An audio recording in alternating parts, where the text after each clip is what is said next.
के साली करेलू परेशान हो, बेरी बेरी घरे आइल नइखे आसान हो। फोन के साली करेलू परेशान हो, बेरी बेरी घरे आइल नइखे आसान हो। चढ़ते दशहरा रौरायावे के परे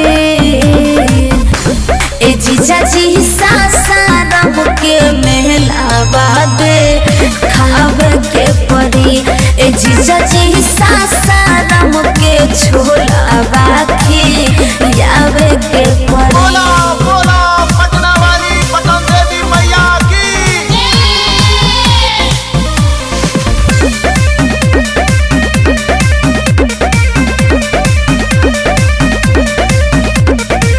इतना जल्दी छूटे न मिली आइल रही फिलहाल हो।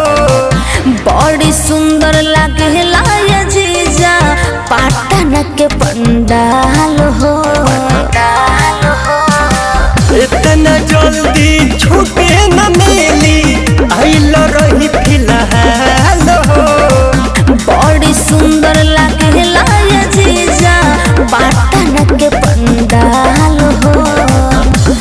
आइब कि ना ये बतावे के परी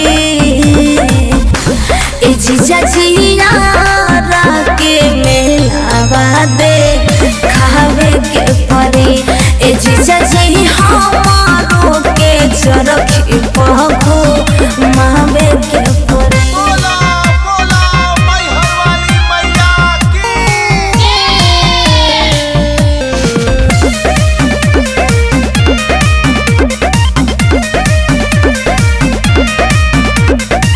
तुहरा के ये साली कैसे समझाई, बड़ी दिक्कत में हम बानी।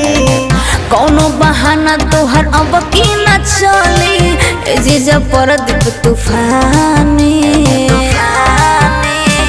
तुहरा के ये साली कैसे समझाई, बड़ी दिक्कत में हम बानी।